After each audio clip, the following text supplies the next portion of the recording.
एक बार की बात है, किसी जंगल में एक कौवा रहता था। वो बहुत ही खुश था, क्योंकि उसकी ज्यादा इच्छाएं नहीं थी। वो अपनी जिंदगी से संतुष्ट था। लेकिन एक बार उसने जंगल में किसी हंस को देख लिया और उसे देखते ही सोचने लगा कि ये प्राणी कितना सुंदर है। ऐसा प्राणी तो मैंने पहले कभी नहीं देखा।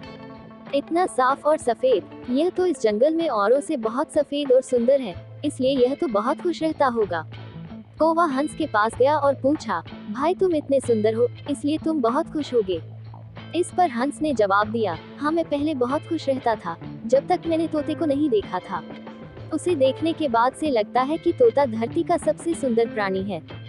हम दोनों के शरीर का तो एक ही रंग है, लेकिन तोते के शरीर पर दो दो रंग है।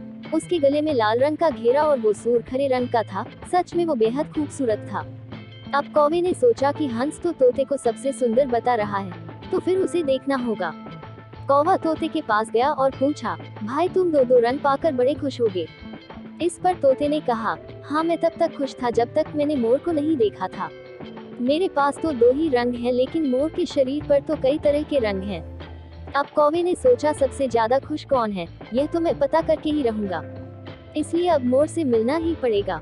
कौवे ने मोर को जंगल में ढूंढा, लेकिन उसे पूरे जंगल में एक भी मोर नहीं मिला और मोर को ढूंढते ढूंढते वह चिड़ियाघर में पहुंच गया। तो देखा, मोर को देखने बहुत से लोग आए हुए हैं और उसके आसपास अच्छी खासी भीड़ है। सब लोगों के जाने के बाद कौवे ने मोर से पूछा, भाई तुम दुनिया के सबसे सुंदर जीव हो और रंग बिरंगे हो, तुम्हारे साथ लोग फोटो खिंचवा रहे थे। तुम्हें तो बहुत अच्छा लगता होगा और तुम तो दुनिया के सबसे खुश जीव होगे। इस पर मोर ने दुखी होते हुए कहा, भाई अगर सुंदर हूँ तो भी क्या फर्क पड़ता है। मुझे लोग इस चिड़ियाघर में कैद करके रखते हैं, लेकिन तुम्हें तो कोई चिड़ियाघर में कैद करके नहीं रखता और तुम जहाँ चाहो अपनी मर्जी से घूम फिर सकते हो। इसलिए दुनिया के सबसे संतुष्ट और खुश जीव तो तुम्हें होना चाहिए, क्योंकि तुम आजाद रहते हो। कौवा हैरान रह गया, क्योंकि उसके जीवन की अहमियत कोई दूसरा बता गया। दोस्तों, ऐसा ही हम लोग भी करते हैं।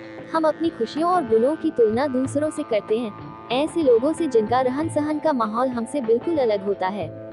हमारी जिंदगी में बहुत सारी ऐसी चीजें होती हैं जो केवल हमारे पास हैं, लेकिन हम उसकी अहमियत समझकर खुश नहीं होते। लेकिन दूसरों की छोटी खुशी भी हमें बड़ी लगती है, जबकि हम अपनी बड़ी खुशियों को इग्नोर कर देते हैं।